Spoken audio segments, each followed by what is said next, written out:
పాపకి 3వ సంవత్సరం వచ్చేసరికి నేను ఉద్యోగంలో బాగా కుదురుకున్నాను. నేను పనిచేసే 8 గంటలు ఉద్యోగ విషయాల మీదే పూర్తిగా కాన్సన్ట్రేట్ చేసేదాన్ని. మిగతా నా వ్యక్తిగత సమయంలో ఎన్ని ఒత్తిళ్లున్నా ఆఫీస్ వర్క్ జోలికి పోయేదాన్ని కాదు. నాకు ఉద్యోగం ఎంత ముఖ్యమో వ్యక్తిగత జీవితము అంతే ముఖ్యం. ఒకదాని కోసం ఇంకొకటి బలిపెట్టడం నాకు ఇష్టం ఉండదు. ఆఫీస్లో అధికారికంగా నాకు ఎన్ని లీవ్లుంటాయో అన్నీ వాడుకునేదాన్ని. లీవుల్ని ఎర్న్ చేయడం నాకు నచ్చేది కాదు. అలాగే అసలు సెలవు పెట్టకుండా అపసోపాలు పడుతూ పనిచేసి మేనేజ్మెంట్ మెప్పు పొందడము నాకు నచ్చదు. నా అవసరాలకు అనుగుణంగా సర్దుబాట్లు చేసుకునేదాన్ని. కానీ అవినాష్ అలా కాదు. ఎక్కువ టైం ఆఫీస్లో స్పెండ్ చేయడం, ఇంటికొచ్చిన ఆఫీస్ పనులు, సరిగ్గా రెస్ట్ తీసుకోకపోవటం, మర్నాడు ఫ్రెష్గా చేయవలసిన ఆఫీస్ వర్క్ మీద ప్రభావం చూపించేది. ఈ మధ్య తరచుగా నిస్సత్తుగా ఉంటోందని, తలనొప్పిగా ఉంటోందని కంప్లైంట్ చేస్తున్నాడు. ఉద్యోగ విషయాలు, వ్యక్తిగత విషయాలు కలగాపులగం చేసేసి టెన్షన్తో హడావిడి పడతాడు. నేనేదన్నా సలహా ఇవ్వబోతే అతడికి నచ్చదు. అసలు నేనే కాదు, అతడికి ఎవరూ సలహా ఇవ్వరు. అంతేకాదు కొలీగ్స్కి అతడితో మాట్లాడాలంటే భయం. ఎప్పుడు ఏ పెడసరం మాటని విరుచుకుపడతాడోనని జంకుతూ ఉంటారు. ఇహ సబార్డినేట్స్ని చాలా హీనంగా చూస్తాడు. వాళ్ళకి ఏమీ నాలెడ్జ్ ఉండదని, తనతో పోల్చుకుంటే వాళ్ళు ఆఫ్టర్ అని భావిస్తాడు. జనరల్గా ప్రాజెక్ట్ మేనేజర్ సబార్డినేట్స్ పట్ల ప్రేమ, అభిమానం, గౌరవంతో వారి మనసుని గెలుచుకుని అంతే సమర్థతతో వారిని కంట్రోల్ చేసి పని చేయించుకోగలగాలి. అవినాష్ తత్వం అది కాదు. నా ముందు వాళ్ళెంత, నేనేది చెప్తే అదే చెయ్యాలి అంటూ ఉంటాడు. తన పై అధికారులకి తనతో అవసరం ఉంది గనుక తనని గౌరవిస్తారని అతడి అభిప్రాయం. అవినాష్ పోకడలు ఎంత నిరంకుశంగా ఉన్నా అతడి తెలివితేటలే అతడి రక్షించేవి. సబ్జెక్ట్ మీద అంత గ్రిప్ ఉంటుంది. అదీగాక కొత్త సాఫ్ట్వేర్, హార్డ్వేర్ విషయంలో అప్ టు డేట్గా ఉంటాడు. ప్రపంచంలో ఏ కొత్త సాఫ్ట్వేర్ ఆవిష్కరణ జరిగినా దాన్ని ఇంటర్నెట్ ద్వారా ఒడిసి పట్టేసేవాడు. ఆ నాలెడ్జ్ తెలుసుకోవాలన్న తపన, ఈ 2 అంశాలే తనని అడ్మైర్ చేసేవి. ఈ మంచి గుణాలని కూడా మిగతా అవలక్షణాలు కప్పేసేవి. ఆ రోజు నా జీవితంలో మంచి రోజో తెలియదు, చెడ్డ రోజో తెలియదు. నాకు అవినాష్తో సమానంగా ప్రాజెక్ట్ మేనేజర్గా ప్రమోషన్ వచ్చింది. అవినాష్ శాలరీ కంపెనీ స్థాయిని సాచ్యురేటెడ్ పాయింట్లో ఉండటంతో 1,10,000 దగ్గర ఆగింది. ఇప్పుడు నాది అదే రేంజ్. అతడిది నాది వేరే డిపార్ట్మెంట్స్. నాకు ప్రమోషన్ ఇస్తారన్న సమాచారంతో పాటు అవినాష్కి స్థానచలనం కలిగి తక్కువ స్థాయికి రాబోతున్నాడన్న సూచన అందింది. ఎన్ని తెలివితేటలున్నా అవినాష్ ఈ మధ్య ప్రాజెక్టులని సరైన సమయంలో కంప్లీట్ చేయించలేకపోయాడు. ఇంకో ప్రాజెక్ట్ సాంకేతిక కారణాలతో రిజెక్ట్ అయ్యి వచ్చింది. ఇంత లాస్ని కంపెనీ బేర్ చేయదు. అందుకే అవినాష్ డిమోషన్ తప్పనిసరి అని తేలిపోయింది. ఇలాంటి పరిస్థితుల్లో తనెలా ప్రమోషన్ని యాక్సెప్ట్ చేయటం? తన సంగతి తెలిసాక అవినాష్ ఒకరోజు లీవ్ పెట్టి ఇంట్లో ఉండిపోయాడు. అతడికి పెద్ద ఎదురు దెబ్బ తగిలినట్లయింది. అతడి డిమోషన్ కన్నా నా ప్రమోషన్ అతడిని బాగా బాధ పెట్టినట్లయింది. రోజుకి 8 గంటల కన్నా పనిచేయని వాళ్ళకి ప్రమోషన్లు, 24 గంటలు కష్టపడే వాళ్ళకి డిమోషన్లు అక్కసుగా అన్నాడు. అతడు కడుపు మంటతో మాట్లాడుతున్నాడని తెలిసి ఊరుకున్నాను. అతడు వేరే కంపెనీకి మారిపోవటానికి ప్రయత్నాలు మొదలెట్టాడు. బ్యాటరీ మార్క్స్తో ఇంకో దగ్గర చేరటం అంత సులువేం కాదు. తన ప్రతిభతో ఒకప్పుడు కోట్లు సంపాదించి పెట్టిన అతడు ఉద్యోగపరంగా ప్లానింగ్ లేకపోవడంతో అదే కంపెనీలో అవమానానికి గురై కంపెనీలో ఉండలేక వెళ్ళలేక సతమతమవుతున్నాడు. అంతేకాదు, ఇప్పుడు నా పట్ల అతడి దృక్పథంలో బాగా మార్పు వచ్చింది. ఒకప్పుడు డబ్బు కోసమో నా కెరీర్ కోసమో ఎంకరేజ్ చేసిన అతడు ఇప్పుడు ప్రతి విషయంలోనూ డిస్కరేజ్ చేస్తున్నాడు. చేసే ప్రతి పనిలోనూ వంక పెట్టడం, సూటి పోటీ మాటలు అనటం, నా ఆఫీస్ వర్క్లో అనవసర జోక్యం, వీటిని నివారించలేకపోతున్నాను. అడుగు తీసి అడుగు వేస్తే భరించలేని స్థితి. ఎలా అతన్ని దారిలోకి తేవాలో తెలియటం లేదు. అతడిలో బాగా మార్పు వచ్చింది. ఒకప్పుడు ఆఫీస్ పనంటే ఆసక్తిగా ఉండే అతడు ఇప్పుడు నిర్లక్ష్యం చేస్తున్నాడు. ఆఫీస్లో తన విలువ తగ్గిందని తెలియగానే దానిని పెంచే ప్రయత్నం చేయటం లేదతడు. మరింత నిర్లక్ష్యంగా వ్యవహరిస్తూ ఉద్యోగానికే ముప్పు తెచ్చుకుంటున్నాడు. ఈ మధ్య తరచుగా ఆఫీస్ అవ్వగానే ఇంటికి రావటం లేదు. రాత్రి 1 గంటకి తూలుతూ వస్తున్నాడు. అతడు డ్రింక్ చేయడానికి అలవాటు పడ్డాడన్న విషయం నమ్మలేకపోయాను. అంతేకాదు, అతడు పబ్స్లో తాగి ఆడపిల్లలతో చిందులేస్తున్నాడన్న విషయం తెలిసింది. అంతవరకు అతడి పట్ల జాలి, కోపం ఉండేది. కానీ ఇప్పుడు అసహ్యం కలుగుతోంది. నయానో భయానో చెప్పి చూశాను, వినడం లేదు. అత్తయ్యతో నా గోడు వెళ్లబోసుకున్నాను. సాఫ్ట్వేర్ ప్రొఫెషనల్స్ లైఫ్ స్టైల్ అలాగే ఉంటుందమ్మా అందామె లౌక్యంగా. నిజమే మరి. సమర్థించకపోతే ఇప్పుడు ఇంటి మీది అప్పు తీర్చి బ్యాంక్ బ్యాలెన్స్ పెంచేదెలా? నేను సాఫ్ట్వేర్ ప్రొఫెషనల్ని కదా అత్తయ్య అన్నాను. ఆమె మరీ నోరెత్తలేదు. ఈ 5 ఏళ్లలో అమ్మా నాన్న 5 సార్లు కూడా హైదరాబాద్ రాలేదు. అలాగే మేం వైజాగ్ వెళ్లిన సందర్భాలు కూడా తక్కువే. నేను ఒక్కతినే కూతుర్ని కావడంతో వాళ్ళకి నిరంతరం నా మీద బెంగ. నన్ను చూసినప్పుడు, నాతో ఫోన్లో మాట్లాడినప్పుడు నాన్న బేలగా మారిపోవటం చూస్తుంటే గుండె పిండేసినట్లు అవుతుంది. అమ్మ ధైర్యంగా కనబడేది. నాన్నకి తనే నచ్చజెప్పుకునేది. నాన్న ఆరోగ్యం క్షీణిస్తోందని కబుర్లు తెలుస్తున్నాయి. ఒకసారి వెళ్ళొస్తానంటే అవినాష్ వినడు. ఎప్పుడూ ఏవో సాకులు చెప్తాడు. అసలు అతడెవరు తనకి అడ్డు చెప్పటానికి? భర్త అయినంత మాత్రాన తండ్రిని చూడటానికి వెళ్ళొద్దనే హక్కు అతడికెక్కడిది? అందుకే ఓసారి పోట్లాడి మరీ వెళ్ళాను. వచ్చాక 2 రోజులు నరకం. నాతో మాట్లాడు, పాపని దగ్గరికి తీయడు. ప్రతిరోజు పబ్కి వెళ్ళడం. అతడి జీతం అంతా ఈ విలాసాలకే అయిపోతుంటే అత్తయ్య లోను వాయిదాలకి నా దగ్గర డబ్బు తీసుకెళ్లేది. ఓ రోజు పాపకి జ్వరం వచ్చింది. స్కూల్ మాన్పించి ఇంట్లో ఉంచాను. ఆ రోజు ఆఫీస్లో ఇంపార్టెంట్ పని ఉంది. అత్తయ్యని పిలుస్తానంటే వీలేదన్నాడు. పోనీ తనని సెలవు పెట్టమంటే పెట్టనన్నాడు. ఓ పక్కన పిల్లకి 102 డిగ్రీల జ్వరం. నేను బెడ్ మీద ఉంటే తప్ప వర్క్ అవాయిడ్ చేయలేని స్థితి. నా పొజిషన్ అవినాష్కి తెలుసు. కావాలని శాడిస్టిక్గా నన్ను హింసించే ప్రయత్నం. అవినాష్, నా పొజిషన్ తెలుసుగా, నన్నేం చేయమంటావు? నిస్సహాయంగా అడిగాను. నువ్వే ఆలోచించుకో నిర్లక్ష్యంగా అన్నాడు. అత్తయ్య ఖాళీగానే ఉన్నారుగా, పిలుస్తాను అన్నాను. నీ కింద చాకరీ చేయడానికి మా అమ్మ ఏమైనా నీ పరిమనిషి అనుకున్నావా అన్నాడు. అదేమిటి, ఒక్క పూట మనవరాలికి బాగోక చూస్తే అది చాకరీనా? ఉక్రోషంగా అన్నాను. నువ్వేమైనా అనుకో, నేను ఆఫీస్కి వెడుతున్నాను. అమ్మని పిలిస్తే బాగుండదు బెదిరించి వెళ్ళిపోయాడు. అసహాయతతో నా కళ్లల్లో నీళ్లు తిరిగాయి. నా అసిస్టెంట్స్ నేను బయలుదేరానో లేదోనని ఫోన్లు చేస్తున్నారు. ఒక పక్క పాప జ్వర తీవ్రతతో ఏవేవో కలవరిస్తోంది. ఏదైతే అదైందనుకున్నాను. కారేసుకుని హాస్పిటల్కి తీసుకెళ్లాను. ఫ్యామిలీ డాక్టర్ చెకప్ చేసి మందులు ఇచ్చింది. ఇన్పేషెంట్గా జాయిన్ చేసి రూమ్ అలాట్ చేయమన్నాను. ఎందుకు రమ్య, మామూలు జ్వరమే, ఇంటికి తీసుకెళ్ళు. 2 రోజులు స్కూల్ మాన్పిస్తే తగ్గిపోతుంది చెప్పిందామె. ఓహా, రూమ్ అలాట్ చేయండి. 2 సిస్టర్స్ని ఉంచండి. మీరు అటెండ్ అవుతూ ఉండండి. రాత్రి 8 వరకు చాలు. ఎంత డబ్బు అయితే అంత డబ్బు పే చేస్తాను ఆవేశంగా అన్నాను. ఆవిడకేదో అర్థమైనట్లయింది. కూల్ డౌన్ రమ్య, పాపని మా ఇంట్లో ఉంచుతాను. నేను జాగ్రత్తగా చూసుకుంటాను. నువ్వు వర్క్ టెన్షన్లో ఉన్నట్లున్నావు. టెన్షన్ పడకుండా పని చూసుకో. పాప గురించి అస్సలు వరీ కాకు అంటుంటే చేతులెత్తి దండం పెట్టాను. నేను యథావిధిగా ఆఫీస్కి వెళ్లేసరికి అవినాష్ బిత్తరపోయి నా వంక మిర్రి చూశాడు. వెంటనే ఎక్కడికో ఫోన్ చేసి పెట్టేశాడు. ఎక్కడికో నాకు తెలుసు. తర్వాత నా వైపు రాబోతుంటే నేను క్యాబిన్లోకి వెళ్లి తలుపేసుకున్నాను. అక్కడ నన్ను డిస్టర్బ్ చేసే ధైర్యం లేదు. నేను ప్రశాంతంగా నా పని నేను చేసుకున్నాను. హాస్పిటల్కి వెళ్లి పాపని తీసుకుని ఇంటికి వచ్చాను. జ్వరం తగ్గింది. చలాకీగా ఆడుకుంటోంది. వర్క్కి డిస్టర్బెన్స్ అని నిన్నట్టుండి ఆఫ్ చేసిన సెల్ని ఆన్ చేశాను. అమ్మ వాళ్ళతో మాట్లాడదామని. ఇంతలో అదే మోగింది. ఇంటి నుండే హుషారుగా ఫోన్ ఎత్తాను. అట్నుంచి మా మేనమామ మాట్లాడుతున్నారు. అమ్మా రమ్య, నాన్నకి బాగోలేదు, బయలుదేరిరా చెప్తున్నాడాయన.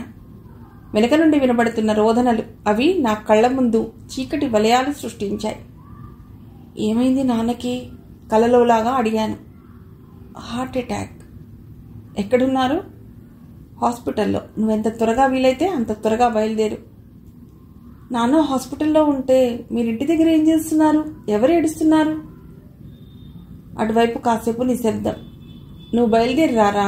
ఏడుపు బిగబట్టుకున్న శబ్దం నాకంతా విప్పి చెప్పింది. నాన్న నాన్న అనుకుంటూ షాక్లో ఉండిపోయాను. ఆ తర్వాత వచ్చింది పెద్ద పెట్టిన దుఃఖం. ఏడుస్తుంటే పాప బెదిరిపోయినట్లుంది. పక్క వాళ్ళని తీసుకొచ్చింది. వాళ్ళు కంగారుగా పరిగెత్తుకొచ్చారు. వెక్కిళ్ల మధ్య విషయం చెప్పాను. వాళ్ళ నెంబర్లు తీసుకుని గబగబా అవినాష్కి, మా అత్తగారికి ఫోన్ చేశారు. అరగంటలో అందరూ వచ్చారు. నన్ను చూడగానే అవినాష్ మొహంలో గిల్టీనెస్ కనిపించింది. నా వంక భయంగా చూస్తుండిపోయాడు తప్ప దగ్గరికి రాలేదు. అత్తయ్య దగ్గరికి తీసుకుని ఓదార్చింది. కారులో బయలుదేరా. తెల్లారేసరికి వైజాగ్ చేరుకున్నా. శాశ్వతంగా సెలవు తీసుకున్న నాన్నని చూస్తుంటే ఒంట్లోంచి వణుకు పుట్టుకొచ్చింది. అమ్మని చూస్తుంటే భయంగా ఉంది. కళ్ళు నీళ్లు నింపుకుంటూ అమ్మని దగ్గరికి తీసుకుంటే నిర్లిప్తంగా ఉండిపోయింది. ఆమె ఎంత షాక్లో ఉందో నేను ఊహించగలను. దహన సంస్కారాలు అయ్యాక తెలిసింది. క్రితం రోజు రాత్రే హార్ట్ అటాక్ వచ్చిందని, హాస్పిటల్లో 24 గంటలు ఉంచినా ప్రాణం దక్కలేదని. అమ్మా, నాకెందుకు చెప్పలేదమ్మా? నీ కూతురు అక్కర్లేదనుకున్నావా? ఏడుస్తూ అడిగాను. మావయ్య కోపం వచ్చింది. అదే మాట రమ్య, హాస్పిటల్లో చేర్పించాక రాత్రి 11ంటికి ఫోన్ చేశాను. నీ సెల్ ఆఫ్ చేసి ఉంది. అవినాష్కి చేసి చెప్పాను. అలాగా, సరే సరే అన్నాడు. మళ్ళీ తెల్లారి ఫోన్ చేశాను. అతడు ఫోన్ ఎత్తలేదు. ఆరోపణగా అన్నాడు మావయ్య. నాన్నకి బాగోలేదని అవినాష్కి ముందే తెలుసా? దిగ్భ్రమగా అడిగాను. నేను చెప్పాను రమ్య, అవినాష్ విన్నాడు కూడా. కావలిస్తే అడుగు, గట్టిగా అన్నాడు మావయ్య. అమ్మ పెదాలపై విరిగిన పాల లాంటి నవ్వు. అమ్మ మనసులో మా గురించి ఏమనుకుంటుందో అర్థమైంది. అటు నాన్నని కోల్పోయాను, ఇటు అమ్మ మనసులో చోటు లేదు. దీనికంతటికీ కారణం అవినాషే కదూ. తనను పెళ్లి చేసుకుని జీవితంలో చాలా పోగొట్టుకున్నాను. అవినాష్ మారతాడని ఎదురు చూశాను. కానీ ఇప్పుడు నాన్న ఆఖరి చూపుకి దూరం కావటాన్ని, అమ్మ మనసుని పోగొట్టుకోవటాన్ని తట్టుకోలేకపోతున్నాను. ఆ మరుసటి రోజే అత్తయ్య, మావయ్య, అవినాష్ వెళ్ళిపోయారు. కీర్తితో నేనుండిపోయాను. అమ్మని పలుకరించినా ముభావంగానే ఉంటుంది. నాన్న పోయిన బాధ ఒక కారణం కాదన్ను. కానీ నేను డబ్బు మనిషిని అయిపోయానని అమ్మ భావిస్తోంది. అందుకే కబురు తెలిసినా నేను రాలేదని అనుకుంటోంది. అదే గుండె కోతగా ఉంది.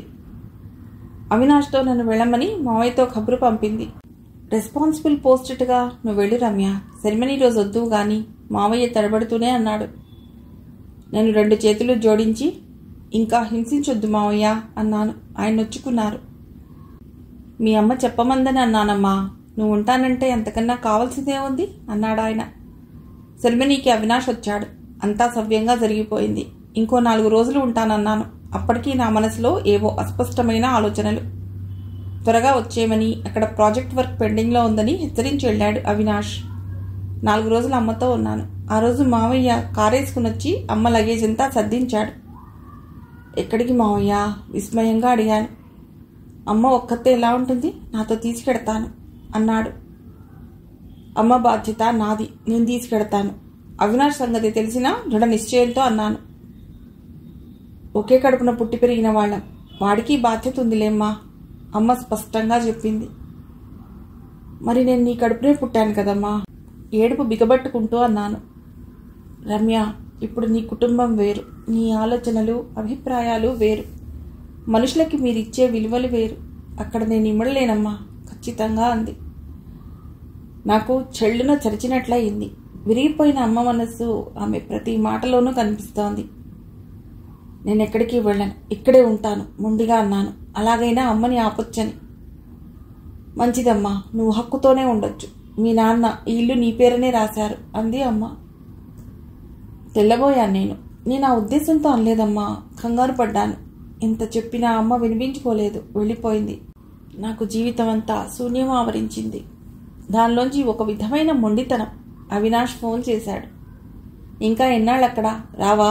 ఒక పక్క నీ ఆఫీస్, ఒక పక్క పాప స్కూల్ విసుగ్గా అన్నాడు. అవినాష్, ఒక విషయం అడుగుతాను, నిజం చెప్తావా అడిగాను. ఏమిటి? తడబడ్డాడు. నాన్నకి హార్ట్ అటాక్ వస్తే మావయ్య నీకు ఫోన్ చేశారు, కానీ నువ్వు నాకు చెప్పలేదు. మా నాన్న జీవన్మరణ సమస్య నీకు అస్సలు పట్టలేదు. వ్యక్తుల తాలూకు అనుబంధాలు విస్మరించావు. ఎందుకు? కాసేపు నిశ్శబ్దం. నేను మర్చిపోయాను, మాటలు రాని వాళ్ళ అన్నాడు. రాత్రి 11 గంటలకి పబ్లో ఖుషీగా డ్రింక్ చేస్తూ మర్చిపోయావు గదూ? రెట్టించాను. ఏమిటి మరీ రెచ్చిపోతున్నావు? పోయినాయన ఎలాగూ పోయాడు. ఆ ఒక్క రోజులో మనం వచ్చి చేసేదేముంది? ఏదో నేను కావాలని చేసినట్లు అంటున్నావు. ఏదో ఒత్తిడిలో మర్చిపోయాను. అదేమన్నా పెద్ద నేరమా? దబాయించి మాట్లాడటం మొదలెట్టాడు. ఇక నాకు ఫోన్లో కూడా అతడి కంఠం వెళ్ళినంత అసహ్యం కలిగింది. ఇక జీవితాంతం అతడి విలువల చట్రంలో ఇరుక్కుపోయి జీవోత్సవంలా జీవితం గడపటం తన వల్ల కాదు. అటు నాన్న పోయారు, ఇటు అమ్మ వెళ్ళిపోయింది. అవినాష్ని పెళ్లి చేసుకున్నాక తన చుట్టాల్ని, స్నేహితుల్ని విడిచిపెట్టేసింది.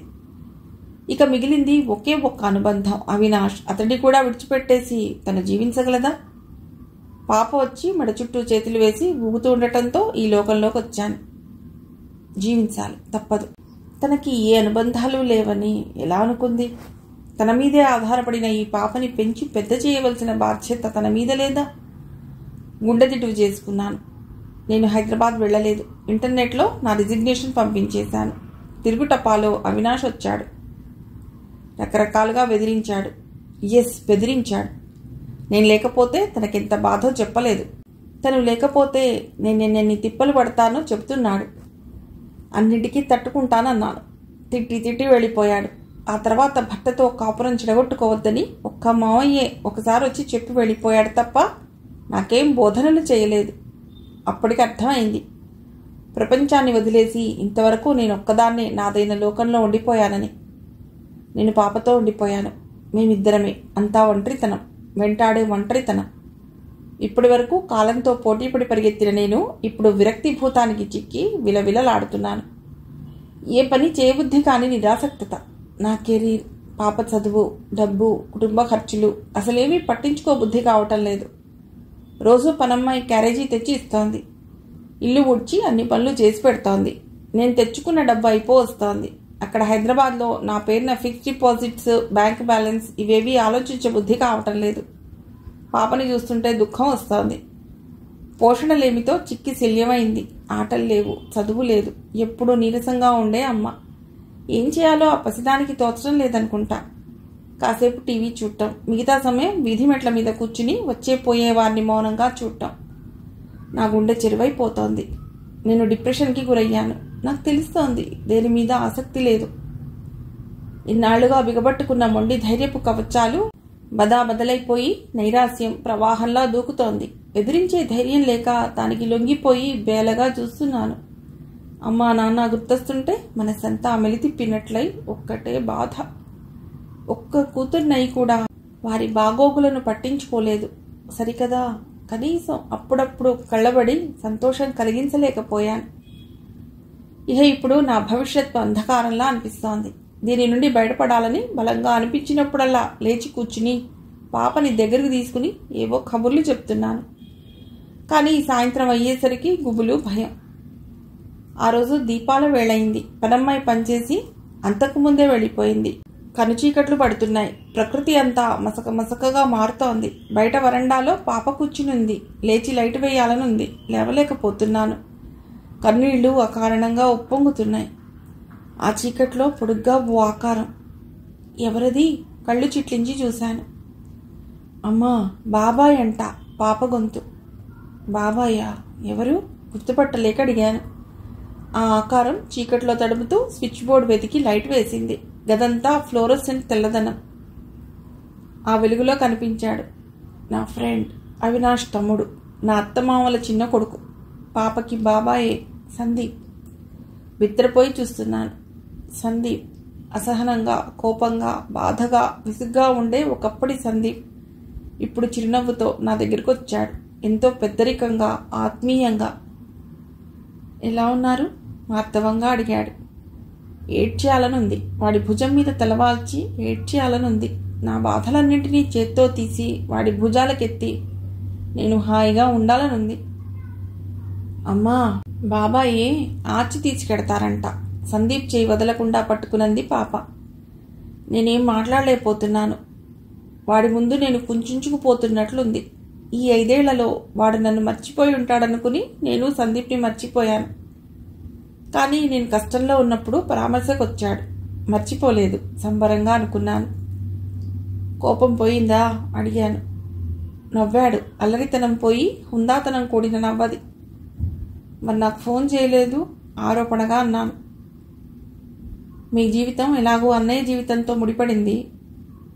నా జీవన విధానాలు వేరు. మిమ్మల్ని డిస్టర్బ్ చేయకూడదనిపించింది.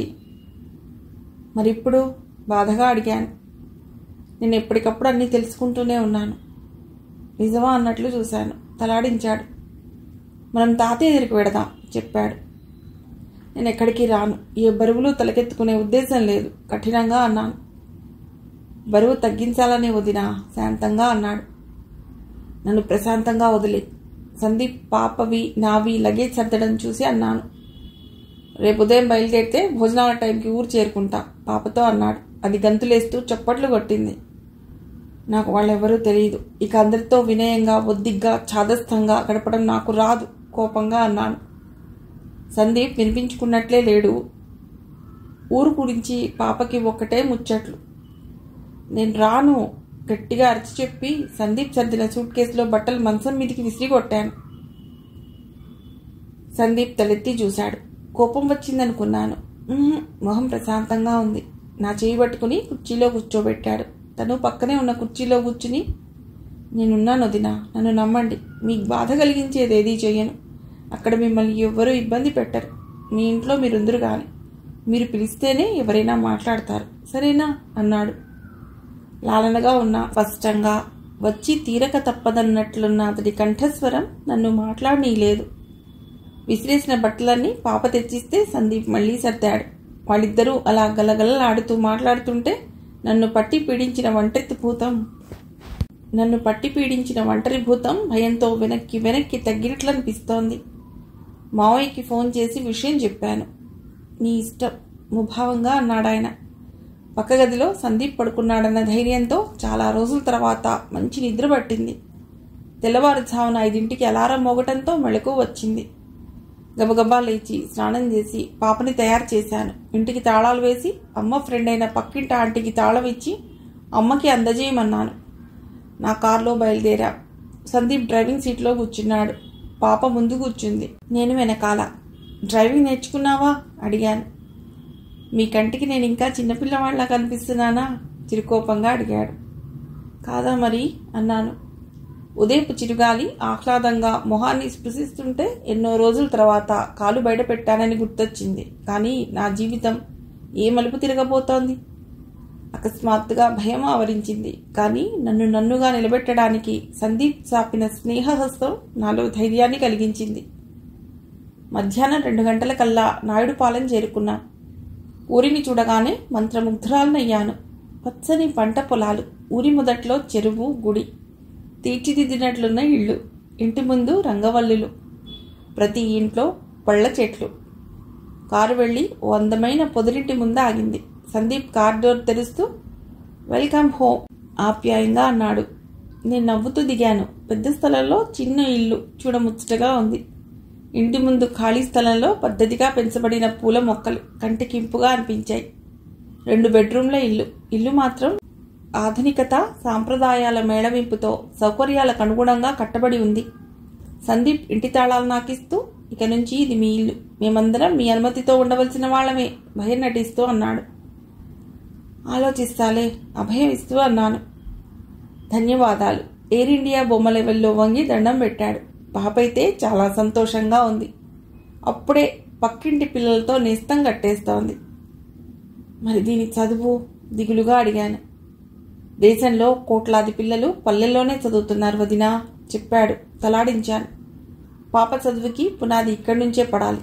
ఇక్కడ స్కూల్లో చదువు ఎలా ఉంటుందో తెలియదు. తనే ఓ ఆదర్శమైన స్కూల్ని తెరిస్తే అక్కడ ర్యాంకుల గోలు ఉండదు, ఒత్తిడి ఉండదు. స్వేచ్ఛగా తమకి నచ్చిన చదువు చదువుకునేలా పిల్లల్ని తీర్చిదిద్దితే. ఆలోచన వచ్చిందే తడవుగా సందీప్కి చెప్పాను. నేను చెప్పినంతసేపు కళ్ళు పెద్దవి చేసి విన్నాడు. తర్వాతే అతడి మొహంలోకి ఉత్సాహం పొంగుకొచ్చింది. చూసారా, ఇక్కడ అడుగుపెట్టి గంటసేపు అయిందో లేదో మీకెంత మంచి ఆలోచన వచ్చిందో. ఇక మీరు ఇక్కడే ఉంటే మరింత ఆదర్శవంతంగా ఆలోచించి అమలు చేయగలుగుతారు. నేను ఈరోజే ఊళ్ళో మాట్లాడతాను. అతని ఎక్సైట్మెంట్ చూస్తుంటే నాకు ఉత్సాహం వచ్చేసింది. అప్పటికప్పుడే పేపర్ పెన్ను పట్టుకుని ప్రణాళికలు వేసేస్తుంటే సందీప్ కూడా పక్కనే కూర్చుని తనకి తోచిన సలహాలు చెప్తూనే ఉన్నాడు. సాయంత్రం అయ్యాక గుర్తొచ్చింది అతని అమ్మమ్మ తాతయ్యల గురించి అడగలేదని. గిల్టీగా అనిపించి అడిగాను. మీరు ఇలా మొహమాట పడద్దు, అందరూ బాగానే ఉన్నారు. మీరు కాస్త కుదుటపడ్డాక వాళ్లే వస్తారు. ఇక మా ఊళ్ళో మీ గురించి ఎవరేమనుకుంటారు అని భయపడద్దు. మాది ఆదర్శ గ్రామం. ఎవరు ఎవరి గురించి చెడుగా ప్రచారం చేయరు. అదిగాక మీరు పిల్లలకి మంచి చదువు వచ్చే స్కూల్ ప్లాన్ చేస్తున్నారు కదా, ఇక మీ మీద ఈగ వాళ్ళనివ్వరు చూడండి అన్నాడు. సందీప్ మాటలు విన్నాక నిశ్చింతగా అనిపించింది. రాత్రికి భోజనాలు అయ్యాక సందీప్ సరోజిని అనే 20 ఏళ్ల అమ్మాయిని పరిచయం చేసి ఆమెకెవరూ లేరని, అమ్మమ్మ తాతయ్య పెంచారని, ఇక నుంచి ఆమె నాకు తోడుగా ఉంటుందని చెప్పాడు. రాత్రికి సందీప్ వెళ్ళిపోతున్నా భయం వేయలేదు. ఉవ్విళ్ళూరించే లక్ష్యం కళ్ల ముందు కనిపిస్తుంటే జీవితం మీద కొత్త ఆశలు కలిగాయి. సరోజిని మాటల నిండా సందీప్ అన్నయ్య కబుర్లే. ఆమె ద్వారానే దీపు విషయాలన్నీ తెలిసాయి. అప్పటి వరకు బీకాం చదువుతానంటూ మొండికెత్తిన సందీప్ని తాతయ్య మంచి మాటలతో ఎలా అగ్రికల్చర్ బీఎస్సీ చదివించారో చెప్పింది. చదువుతూనే ఎలా వ్యవసాయ పనులు చేపట్టాడో చెప్పింది. ఊళ్ళోని వ్యవసాయ పద్ధతులన్నీ మార్చేసి సాంప్రదాయక ఎరువుల వాడకం, తక్కువ నీటితో పండే ధాన్యపు విత్తనాల మీద ప్రయోగాలు చెప్పింది. ఇప్పుడు సందీప్ ఆధ్వర్యంలో పెద్ద ఎత్తున పాడి పశువుల పెంపకం సాగుతోంది. వాటి పేడతో బయోగ్యాస్ ప్లాంట్ల నిర్వహణ, గ్యాస్ పోగా వచ్చిన వేస్ట్ని ఎరువుగా మార్చి క్రిమి సంహారక మందుతో నిమిత్తం లేని కూరగాయలను ఎలా పండిస్తున్నారో తెలుసుకుంది. అంతేకాదు గ్రామంలో ప్రతి అంశంలో జరిగే అభ్యుదయ మార్పులో సందీప్ హస్తం ఉంది. ఇంత చిన్న వయసులో సందీప్ ఇవన్నీ ఎలా సాధించాడో అని ఆశ్చర్యం కలిగింది. తెల్లవారాక మనసులో సరికొత్త ఉత్సాహం కలిగింది. నాకన్నా ముందే లేచిన పాప పూల మొక్కల దగ్గరికి వెళ్ళి గెంతుతూ నవ్వుతూ వాటితో మాట్లాడుతోంది. పుట్టిన తర్వాత పాపలో ఇంత చలాకీతనం ఎప్పుడూ చూడలేదు. కడుపు నిండినట్లయింది. దూరం నుంచి సందీప్ వస్తూ కనిపించాడు. ఇక్కడి నుండే చెయ్యూపాను. ప్రతిగా నవ్వుతూ చెయ్యూపాడు. పాపనెత్తుకుని భుజాల మీద వేసుకుని వరండాలోకి వచ్చాడు. ఇంత అందమైన చోటుని ఇంతవరకు చూడలేదు. జీవితాంతం ఇక్కడే ఉండిపోవాలనుంది తన్మయత్వంగా అన్నాను. అదే నా ప్రయత్నం కూడా గుంభనంగా అన్నాడు సందీప్. ఇప్పటి వరకు ఆవరించిన ఉక్కిరి బిక్కిరితనం, ఒంటరితనం, నైరాశ్యం అన్నీ చిటికెలో పోయాయి. ఊళ్ళో రైతులు మీతో మాట్లాడడానికి వస్తామన్నారు చెప్పాడు. ప్రశ్నార్థకంగా చూశాను. అదే మన బడి గురించి తమాషాగా అన్నాడు. ఎస్, మై డ్రీమ్ ప్రాజెక్ట్ ఆత్మవిశ్వాసంతో అన్నాను.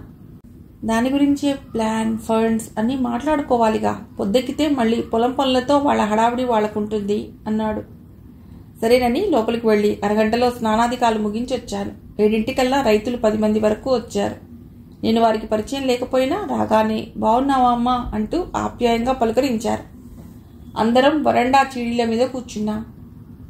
ఏసీ రూమ్లో కుషన్ చైర్లో నడునొప్పితో సతమతమవుతూ కూర్చోవడం గుర్తొచ్చింది. ఇప్పుడు ఎంత హాయిగా ఉంది. సందీప్ బాబు చెప్పాడమ్మా మీరిక్కడే ఉంటారని, స్కూల్ ఏదో పెట్టబోతున్నారని ఒక ఆయన ఉపోద్ఘాతంగా అన్నాడు. అవునండి, అయితే స్కూల్ పెట్టబోయేది నేను కాదు, మనమా? అంతా మల్లగుల్లాలు పడుతున్నారు. అవునండి, పిల్లలకి ఏ ఒత్తిడి లేని స్కూల్. అలాగని చదువు చెప్పకుండా వదిలేయడం కాదు. వాళ్ళు ఏ రంగంలో ఎదుగుతారో గమనించి దానిలో తర్ఫీదునిచ్చే స్కూల్ మనం పెడదాం. ఊళ్ళో చదువుకున్న వాళ్ళు చాలామంది ఉన్నారంట కదా. నేను, సందీప్, ఇంకా వాళ్ళు అందరం కలిసి సిలబస్ తయారు చేస్తాం. పాఠాలు చెప్పే వాళ్ళకి, బడిని శుభ్రంగా ఉంచి ఇతర పనులు చేసే వాళ్ళకి మనం కష్టాన్ని బట్టి జీతాలు ఇద్దాం. పిల్లల నుంచి నామమాత్రపు ఫీజులు మాత్రం వసూలు చేద్దాం. మిగతా ఖర్చులకి ఫండ్స్ వసూలు చేసి బ్యాంకులో డిపాజిట్ చేసి వచ్చే వడ్డీతో నడపచ్చు. నా వంతు ఫండ్ 10 లక్షలు. సరోజినిని పిలిచి హ్యాండ్ బ్యాగ్ తెమ్మని బ్యాగ్లో ఉన్న చెక్ బుక్ తీసి 10 లక్షలకి చెక్ రాశాను. అది సందీప్కి ఇస్తూ మనం ఒక ట్రస్ట్గా ఏర్పడాలి అన్నాను. అందరూ నోరెళ్లబెట్టి చూస్తుండిపోయారు. అందులో ఒక ఆయనకి వీరావేశం వచ్చింది. ఆడకూతురు ఇంత సాహసం చేస్తే మనం సూత్తా ఊరుకోవడమేంటే? హే, నా ఇరాళం ఎకరం పొలం, అక్కడ కట్టుకోండి స్కూల్, రేపే రిజిస్ట్రేషన్ చేయించేస్తాను ప్రతిజ్ఞ చేశాడతడు. ఉండు చిన్నాన్న, ఇంట్లో ఓ మాట చెప్పి సందీప్ వారించబోయాడు. అంతే, అతడు తాడెత్తున లేచాడు. ఏంట్రా చెప్పేది? నా రెక్కలు ముక్కలు చేసుకుని 2 ఎకరాలని 15 ఎకరాలు చేశారు. ఎవడబ్బా సొమ్మన్రా కాదనడానికి? నా కొడుకు నీ జట్టేగా, కావలిస్తే పొలమంతా ఇచ్చేయమంటాడు. ఆడితో తగులేదులే. ఇహ మా ఆవిడ ఏమంటది, కాసేపు గొడిగి ఊరుకుంటది. అతడు యాక్షన్ చేస్తూ చెప్తుంటే అందరూ నవ్వారు. ఇలాగూ గ్రామానికి ఉమ్మడి ఆస్తులు రూపొందించడంలో సందీప్ ముందడుగులోనే ఉన్నాడు. అలాగే స్కూల్ కూడా ఉమ్మడి ఆస్తే అవుతుంది. దాని బాగోగులు ఊరివాళ్లే చూసుకుంటారు. ఎంత డబ్బు అవసరం అవుతుందో, నిర్వహణకి ఎంత అవుతుందో మొదలైన లెక్కలన్నీ రఫ్గా వేశాక అందరికీ ఒక ఐడియా వచ్చింది. ఎవరెవరు ఎంతెంత విరాళాలు ఇవ్వగలరో మాట్లాడుకుంటున్నారు వాళ్ళు. చదువుకుని నిరుద్యోగులుగా ఉన్న వాళ్ళని సాయంత్రం పంపిస్తామని చెప్పి కదిలారు వాళ్ళు. వాళ్ళని గేటు వరకు సాగనంపి లోపలికి వచ్చాడు. నా వైపు చూసి విక్టరీ సింబల్ చూపించాడు. ఇన్నాళ్ళు మా చిన్నాన్నని మర్చిపోలేకపోయాం. మొత్తానికి మీ మహత్యం. ఎకరం పొలం ఇచ్చేస్తున్నాడు. ఊర్ని ఆనుకునే ఉంటుంది పొలం. స్కూల్ బిల్డింగ్ కట్టడానికి అనువైన చోటు. సందీప్ హుషారుగా అన్నాడు. నా మనసంతా తృప్తితో నిండిపోయింది. టిఫిన్ ఏం చేద్దాం, కిచెన్లోకి వెడుతూ అన్నాడు సందీప్. నీకు వంట చేసే తీరిక కూడానా? ఆశ్చర్యంగా అన్నాను. తీరిక లేకపోవటమా? తీరిగ్గా కూర్చుని మాటలు వింటాను, పుస్తకాలు చదువుతాను. సాయంత్రం అయ్యేసరికి పొరుగురు నుండి వాలీబాల్, కబడ్డీ ఆడటానికి బ్యాచ్లు రెడీగా ఉంటాయి. చెప్తుంటే ఆశ్చర్యంగా విన్నాను. అసలు ఇక్కడ ఎవ్వరికీ కష్టాలే ఉండవా? ఎందుకుండవు వదినా? కులతత్వం ఇంకా పోలేదు. గూడెం వాళ్ళు గూడెంలోనే ఉంటున్నారు తప్ప ఊళ్ళో రైతుల ఇళ్ల మధ్య ఇళ్లు కట్టుకోలేకపోతున్నారు. అయితే ఆ మార్పు ఎంతో దూరంలో లేదు. అందరం కలిసిమెలిసి జీవించడంలోని ఆనందం అందరికీ తెలుస్తుంది అన్నాడు సందీప్. తలాడించాను. వంటగదిలో గ్యాస్ పొయ్యి విచిత్రంగా ఉంది. ఇదేంటి ఇలా ఉంది అడిగాను. కిటికీలోంచి దూరంగా చూపించాడు. పెద్ద నుయ్యి, దానిలో బోర్లించిన వెడల్పాటి డ్రమ్ము, దాని పక్కన చిన్న తొట్టి, రబ్బరు కొట్టాలి. బయోగ్యాస్ ప్లాంట్ చెప్పాడు. పొయ్యి వెలిగించాను. ధారాళమైన నీలిరంగు మంట ఎగిసింది. చాలా ఆశ్చర్యంగా ఉంది. ప్రతిరోజు పేడ సేకరించి ఆ చిన్న కుండీలో వేసి కొన్ని నీళ్లు కలిపి ఫ్రీగా మూవ్ అయ్యేలా తయారు చేస్తే అందులో ఉన్న గొట్టం ద్వారా నూతిలోకి ఎడుతుంది. ఆ డ్రమ్ మీదున్న గొట్టం ద్వారా మనకి గ్యాస్ వస్తుంది. వేస్ట్ అంతా ఆవలి పక్కనున్న కుండీలోకి ఎడుతుంది. దాన్నే ఎరువుగా తయారు చేస్తున్నాం. ఊళ్ళో 70% ఇళ్లలో ఈ ప్లాంట్లు ఉన్నాయి. గ్యాస్ కోసం మేము ప్రభుత్వం మీద ఆధారపడలేదు. అలాగే పాల కోసం పెంచే గేదెలే మా ప్లాంట్కి సహాయపడుతున్నాయి. ఇంటికి 10 గేదెలకి తక్కువ కాకుండా ఉన్నాయి. పాల ఎగుమతిలోనూ మేము ముందంజలో ఉన్నాం. ఇక దళారీల నిమిత్తం లేకుండా పాలు, కూరగాయలు మార్కెట్ మేమే చేసుకోవటానికి ప్రయత్నాలు ప్రారంభించాం. అవి త్వరలోనే ఫలిస్తాయి. అలాగే పక్క ఊళ్ళో మా ఫ్రెండ్ ఒకతడు సౌరశక్తి మీద ప్రయోగాలు చేస్తున్నాడు. ఆల్రెడీ కుక్కర్లు వగేరా వాడుతున్నాం. వాడి లక్ష్యం వాహనాలను తయారు చేయాలని. పూర్తిగా కాకపోయినా సంవత్సరంలో 3 నెలలు పెట్రోల్కి విశ్రాంతినిచ్చి సౌరశక్తితో వాహనాలు నడిపే బ్యాటరీ తయారు చేయాలని వాడి ప్రయత్నం. అందుకోసం మా ఫ్రెండ్స్ చందాలు వేసుకుంటున్నాం. సందీప్ చెప్తుంటే ఒకప్పటి సందీప్ గుర్తొచ్చాడు. సాయంత్రం వరకు మీ ఇంట్లో ఉండవచ్చా అన్న సందీప్ గుర్తొచ్చాడు. ఇప్పుడు తను వాడి ఆశ్రయం కోరి వచ్చింది. అవును, కాలం ఎప్పుడూ ఒకలాగే ఉండదు. మేమిద్దరం కలిసి టిఫిన్ ప్రిపేర్ చేస్తుంటే లాజికల్గా ఏవైనా వండనా కొంటెగా అన్నాడు సందీప్. నాకు నవ్వొచ్చింది. లాజికల్గానే కాదు, తెలివితేటలతో, మానవత్వంతో చాలా మంచి పనులే చేస్తున్నావురా. సందీప్ తల మీద ముట్టికాయ వేసి అన్నాను. తల తడుముకుంటూ నా వంక నవ్వుతూ చూశాడు. ఇద్దరం కలిసి వాకిలి గట్టు మీద కూర్చుని కబుర్లు చెప్పుకుంటూ టిఫిన్ తింటుంటే అప్రయత్నంగా కళ్ళల్లో నీళ్లు తిరిగాయి. జీవితం ఇప్పుడు బాగుందిరా. ఇలా ఉంటుందని, ఇంత హాయిగా ఉండొచ్చని పెళ్ళైన తర్వాత మర్చిపోయాను అంటుంటే నా చేతి మీద సందీప్ ఓదార్పుగా తడుతూ, ఇంతకంటే బాగుంటుంది మీ జీవితం. చాలా ఆనందంగా ఉంటారు మీరు. త్వరలోనే మీకు ఆ విషయం అర్థమవుతుంది ఓదార్పుగా అన్నాడు సందీప్. మీ అమ్మమ్మగారు, తాతగారు నా గురించి అడిగారా? నేను అక్కడికి వెళ్ళలేదు. ఏమనుకుంటారో సందేహంగా అడిగాను. ఏమీ అనుకోరు. మీ మనసు కుదుటపడే వరకు మీరెవ్వరినీ కలవనక్కర్లేదు. మీకెప్పుడు వాళ్ళని చూడాలనిపిస్తే వాళ్లే మీ దగ్గరికి వస్తారు, సరేనా అన్నాడు. మరి ఈ ఇల్లు ఎవరిది? కలిగి చూస్తూ అడిగాను. ఇప్పటి వరకు నాది, ఇక నుంచి మీది. ఇక్కడికి వచ్చిన దగ్గర నుండి ఒక పక్క చదువు, ఇంకో పక్క కష్టపడుతూ నిజాయితీతో సంపాదించి నా అభిరుచులకి అనుగుణంగా కట్టుకున్న ఈ ఇల్లు ఇక నుంచి మీది అన్నాడు. నీ కష్టార్జితం నాకెందుకు? ఇంకో ఇల్లు అద్దెకి ఉంటే చూడు మొహమాటంగా అన్నాను.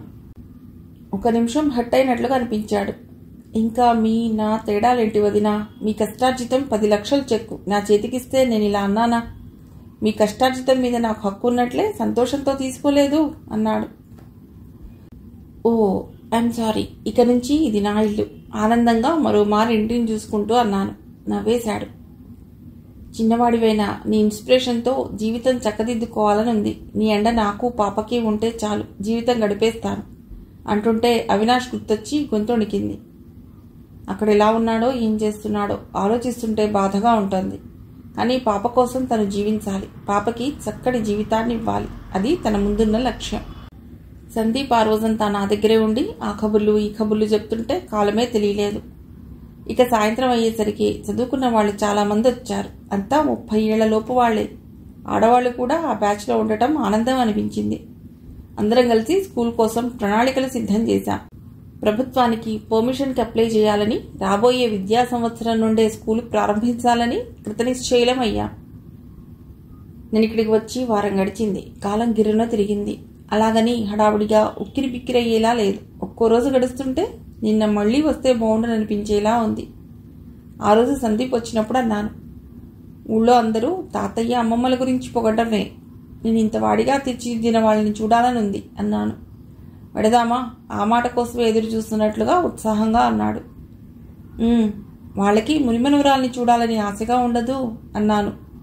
వేడికి లేచిందే పెరుగన్నట్లు బయలుదేరండి అయితే అన్నాడు. ఉదయం 10 గంటల వేళలో బయలుదేరా. అక్కడికి ఇక్కడికి 1/2 కిలోమీటరే దూరం. తోవలో చాలామంది పలుకరించారు. ఒకరిద్దరు పెద్దవాళ్ళు తప్ప ఎవ్వరూ ఆరాలు అడగలేదు. ఆప్యాయంగా నవ్వు మొహాలతో మాట్లాడారు. సందీప్ ఎక్కడా ఆగలేదు. సరాసరి ఓ పెద్ద మండువాలోగిలి ఇంటికి తీసుకెళ్లాడు. ఎక్కడో సినిమాల్లో చూడటం, కథల్లో చదవడం తప్ప ఇలాంటి ఇళ్లను ఎప్పుడూ ప్రత్యక్షంగా చూడలేదు. రండి, విశాలంగా ఉన్న ఇంటి ముందు ఆవరణలోకి పిలుస్తూ అన్నాడు సందీప్. వరండాలో కుర్చీలో కూర్చుని పేపర్ చదువుతూ కనిపించారు అమ్మమ్మ, తాతయ్య. నన్ను చూడగానే గుర్తుపట్టారు. రామ్మ, ఎప్పుడో పెళ్లిలో చూడటమే. అమ్మమ్మ మొహం వికసించగా అంది. ఇద్దరి చూపులు పాప మీదికి మళ్ళాయి. తాతయ్య రమ్మని పిలిచారు. పాప వాళ్ళ బాబాయ్ వంక చూసింది. సందీప్ పాపను తీసుకెళ్లి వాళ్ళ తాత ఒళ్ళో కూర్చోబెట్టగానే పాప సిగ్గుపడిపోయి వాళ్ళ వంక దొంగ చూపులు చూడటం ప్రారంభించింది. అందరం లోపలికి వెళ్ళాం. పరస్పర కుశల ప్రశ్నలు అయ్యాయి. వాళ్ళు అవినాష్ గురించి ఎత్తలేదు. నేను ఏమీ చెప్పలేదు.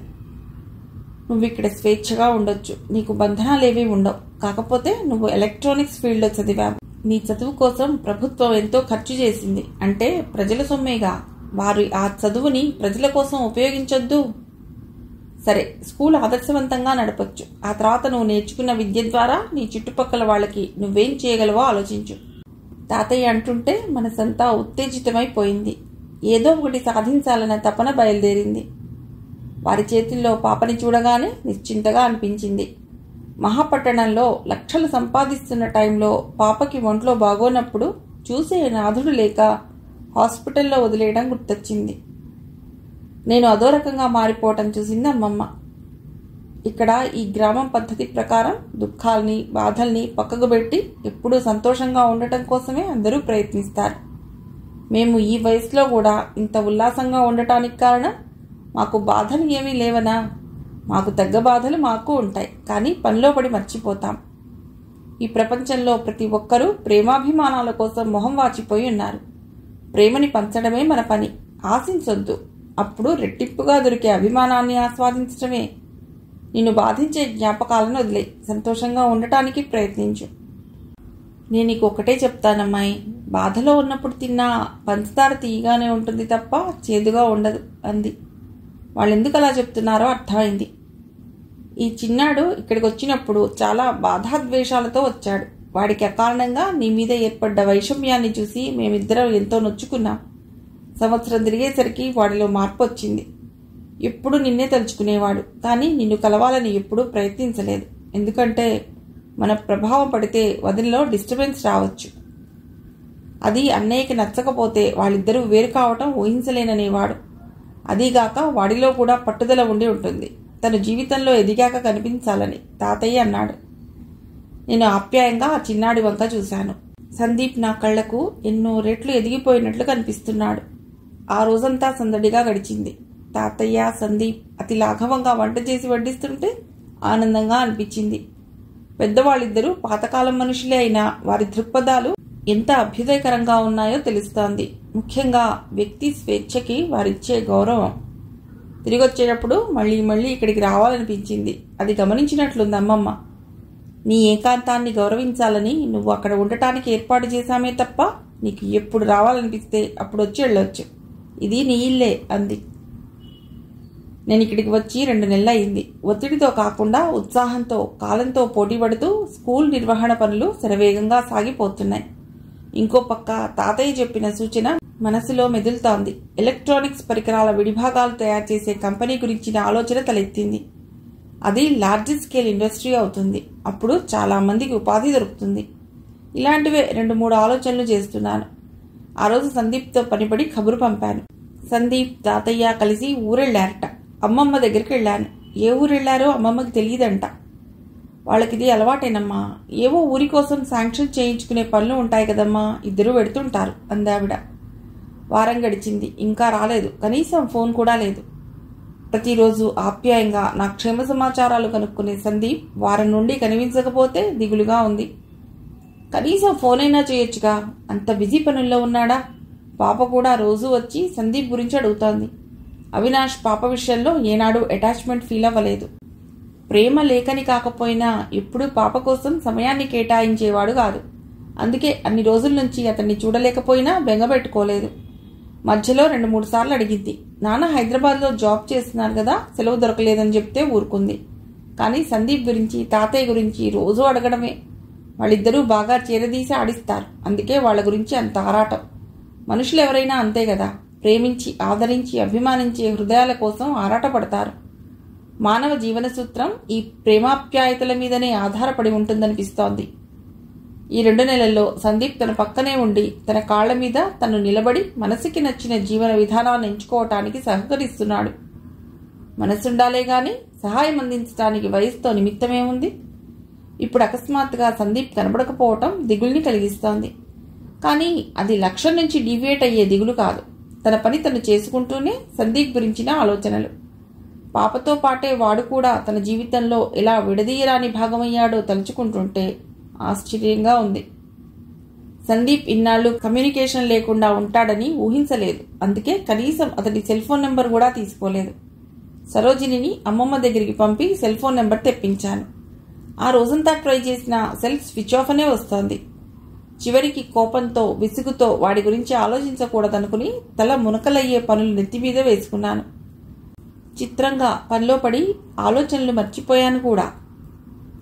ఆ రోజు తెల్లవారే సందీప్ వచ్చి గేట్ తలుపు కొట్టే వరకు అతడి గురించిన ఆలోచనే లేదు. సందీప్ రాగానే సరోజిని ఆనందంతో గలగలా కబుర్లు చెప్పేస్తోంది. పాప అలిగిడికి నిద్రమొహంతో లేచొచ్చి బుంగమూతిని పెట్టుకుని జామ చెట్టు దగ్గరికి వెళ్లి కోపంగా నిల్చుంది. నేను ఏం తక్కువ తినలేదు. మొహం కోపంగా పెట్టుకుని ఆ పక్కనే ఉన్న వేప చెట్టు కింద నిల్చున్నాను. సందీప్ మా ఇద్దరినీ చూసి భుజాలెగరేసి నవ్వుకోవటం నా దృష్టిపథం నుండి తప్పుకోలేదు. ముందుగా నా దగ్గరికే వచ్చాడు. ఈ మధ్య కొత్తగా మొదలెట్టిన పిలుపుతో ఏంటి మా సీరియస్ అన్నాడు. పాప కళ్ళు పెద్దవి చేసి సీరియస్గా నా వంక చూసింది. మాట్లాడొద్దని దాని అర్థం కనిపెట్టేశాడు సందీప్. అసలు దొంగ జామ చెట్టు కింద ఉందా? ఈరా జాంపండు, నేను ఊరు నుండి ఏం తెచ్చానో తెలుసా? ఊరిస్తూ అడిగాడు. అది డైలమాలో పడిపోయి నా వంక చూసింది. నేను ఇందాక పాప చూసినట్లు సీరియస్గా చూశాను. ఎంత మంచి గిఫ్టో, ఇవ్వనులే. వెనుదిరిగి సందీప్ వెళ్ళిపోతుంటే ఉండు మరి, పాప నా వంక చూడకుండా వాళ్ళ బాబాయ్ దగ్గరికి పరిగెత్తింది. ఇవ్వు అంది. సందీప్ స్ట్రైట్గా నిలబడి నేనే నీ గిఫ్ట్ అన్నాడు. ఏం తేలేదని తెలిసేసరికి పాప చిన్న కర్రపుల్ల తీసుకుని సందీప్ వెనకాల పడింది. సందీప్ నా వెనక్కొచ్చి దాక్కుంటూ మా ప్లీజ్ సేవ్ మీ భయం నటించాడు. ఇద్దరూ కాసేపు నన్ను అడ్డు పెట్టుకుని ఆడుకున్నాక సందీప్ పాపని భుజాన వేసుకుని ఇక అలకలన్నీ క్లోజ్ అన్నాడు. ఎందుకు క్లోజ్? మేము ఓ 10 రోజులు కనిపించకుండా దాక్కుని వస్తాము, అప్పుడు చెప్పి ఈ మాట ఉక్రోషంగా అన్నాను. 4.5 ఏళ్లు దాక్కున్నాం కదా వదినా, ఒకరికొకరం కనిపించకుండా. ఆ పనిష్మెంట్ సరిపోదు భావావేశంతో అన్నాడు. నా మనసు భారమైంది. సరే ఇంతకీ ఎక్కడికి వెళ్ళావు చెప్పు ఆత్రంగా అన్నాను. స్కూల్ శాంక్షన్ అయ్యి మిగతా ఫార్మాలిటీస్ ఉండిపోయాయి. అది 2 రోజుల్లో తేలిపోతుంది. కానీ తాతయ్య ఇంకో ప్లాన్లో ఉన్నారు. మన పల్లె వాతావరణాన్ని చెడగొట్టకుండానే చుట్టుపక్కల గ్రామాలన్నీ ఆధునిక సదుపాయాలను పెంపొందించుకోవాలని ఆయన ఆలోచన. కంప్యూటర్ విజ్ఞానాన్ని అవసరమైన మేరకు ఉపయోగించుకోవాలని, అందుకు అనుగుణంగా స్వలాభాపేక్ష లేని సాఫ్ట్వేర్ ప్రొఫెషనల్ కోసం ఆయన ప్రయత్నాలు చేస్తున్నారు. పనైతే తప్ప వెనక్కి వెళ్ళొద్దనడంతో అక్కడే ఉండిపోయాం అని చెప్పాడు. నా మనసు ఎందుకో మూగబోయింది. ఆ రంగం నా జీవితంలో మిగిల్చిన విషాదాన్ని తలుచుకుంటుంటే ఏదో బాధ పట్టి పీడిచ్చేస్తోంది. మీకన్నా మంచి ప్రొఫెషనల్స్ ఉండరు మాకు తెలుసు. కానీ దేనికోసమైనా మనసుకి నచ్చని పని చేయమని తాతయ్య ఎవరిని ఫోర్స్ చేయరు.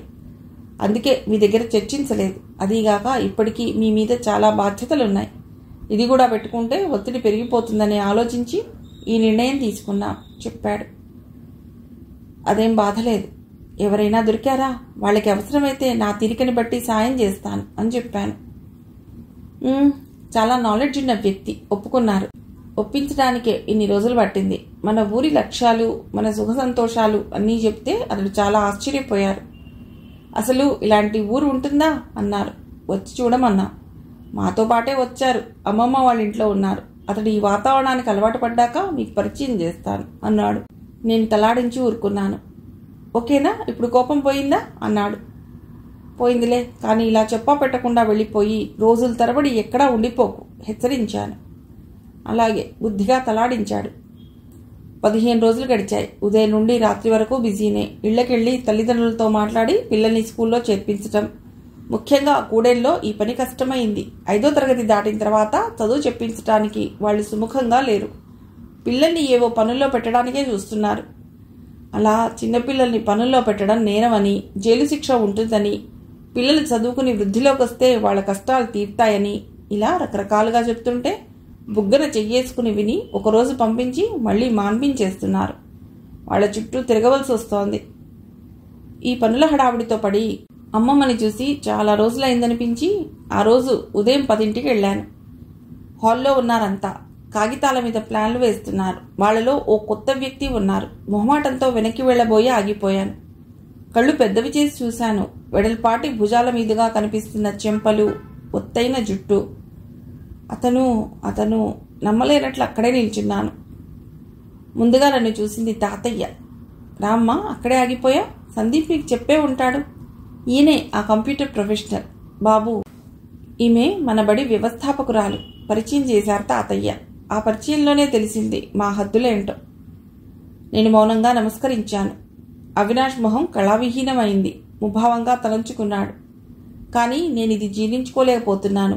అవినాష్ తన ఉద్యోగాన్ని, అంత జీతాన్ని, ఆ విలాసవంతమైన జీవితాన్ని వదిలి ఇక్కడికొచ్చేసి ఈ పల్లెలకి సేవ చేస్తాడా? ఎక్కడైనా తుమ్మ చెట్లకి పూలు పూస్తాయా? నాకేంటో కోపంగా ఉంది. అవమానంతో దహించుకుపోతున్నట్లుంది. నా చుట్టూ ఎవరో వలలు పన్నుతున్నట్లుంది. నా స్వేచ్ఛని ఎవరో లాక్కుపోవటానికి వచ్చినట్లుంది. కాసేపు ముళ్ల మీద కూర్చున్నాను. అవినాష్ నా వంక చూడటం లేదు. చిన్న గొంతుకతో తన ప్లాన్ ఏదో తాతయ్యకి వివరిస్తున్నాడు. కొర సందీప్ వంక చూశాను. బహు శ్రద్ధతో నా వంక చూడకుండా ఉండటానికి ప్రయత్నిస్తున్నాడు. అమ్మమ్మ తాతయ్యల మొహాలు ఎప్పట్లాగానే ఉన్నాయి.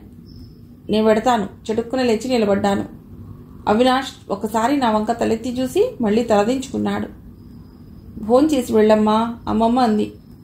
వద్దండి, సరోజిని నేను మా ఇంటి దగ్గర వంట చేసుకున్నాం. మా ఇంటి దగ్గర అన్న పదాన్ని ఒత్తి పలుకుతూ అన్నాను. అవినాష్ మొహం మ్లానమవ్వడం చూసి కాస్త సంతృప్తి కలిగింది. నేను చెరచెరా ముందుకి నడిచాను. సందీప్ అసలు నా వంకే చూడటం లేదు. సందీప్, నన్ను ఇంటి దగ్గర దింపు గట్టిగా పిలిచాను. వస్తున్నాను బిక్కుబిక్కుమంటూ నా వెనకాల వచ్చాడు. దోవలో నేను అసలు మాట్లాడలేదు. కోపంగా ఉన్నాను. ఇంటికొచ్చాక వరండాలో నిలేశాను. ఏమిటి డ్రామాలు? కఠినంగా అడిగాను. ఏవి వదినా? అమాయకంగా అన్నాడు. ఎక్కువ నటించకు, నాకు చిరాకు, కోపంగా అన్నాను. ఓకేమా, మీ ఉద్దేశం అర్థమైంది. అవినాష్ గారు ఇక్కడికి కంప్యూటర్ ప్రొఫెషనల్గా చుట్టుపక్కల గ్రామాల్ని మిగతా ప్రపంచంతో అనుసంధానం చేసి మరింత డెవలప్ చేసే నిమిత్తం వచ్చారు. రమ్యాదేవి గారు ఏ పని మీద వచ్చారో ఆయన అదే పని మీద వచ్చారు. నేను నమ్మాలా? మీరంతా మాయమాటలు చెప్పి నన్ను ట్రాప్ చేసి బలవంతంగా అతడితో పంపాలని. ఒకప్పటి సందీప్ మాటలే కాకతాళీయంగా నా నోటి వెంట వస్తుంటే ఇద్దరికీ మనసులో ఆ సంఘటనే మెదిలింది. ముందు తేరుకున్నాడు సందీప్. స్టాప్ మా, మీరేంటో మాట్లాడుతున్నారు. మేము మిమ్మల్ని ఎవరి దగ్గరికి పంపిస్తామని మీరు అనుకుంటున్నారో ఆ వ్యక్తికే ఆ ఉద్దేశం లేదు. అసలు మీరిక్కడున్న విషయం అతడి తెలిసింది ఇంతకు ముందే. కాబట్టి మీరు అలాంటి ఆశలు పెట్టుకోవద్దు ఉడికిస్తూ అన్నాడు. ఆశ? తిరస్కారంగా అన్నాను. ఏవీ ఆశలు లేని వ్యక్తి మీద కోపం మాత్రం ఎందుకుంటుంది? ప్రేమున్న చోటేగా ఆ హక్కుతో కోపం కూడా తెచ్చుకుంటారు. సందీప్ నిర్వచనాలు ఇచ్చేస్తుంటే కోపం లేకుండా ఉండటానికి శతవిధాలా ప్రయత్నించసాగాను. దాట్స్ గుడ్ మా, ఇంకెప్పుడు మా కంప్యూటర్ ప్రొఫెషనల్ గురించి ఆలోచించకండి ఒంటగా అన్నాడు. సందీప్ వంక కోపంగా ఓ చూపు చూడబోయి సందీప్ మాటలు గుర్తొచ్చి నవ్వబోయి నవ్వురాక ఏడుమొహం పెట్టాను. నాకు చాలా పనుంది, వెడతాను. జాగ్రత్త దినా, ఎవరైనా మిమ్మల్ని ట్రాప్ చేయగలరు. కాస్త స్ట్రాంగ్గా ఉండండి చెప్పాడు. నాతో మాట్లాడకు, లోపలికెళ్ళి తలుపేసుకున్నాను. కానీ పక్కపక్క నవ్విన వాడి నవ్వు తెరలుగా ప్రతిధ్వనించింది. మిగిలిన కథ తర్వాతి భాగంలో.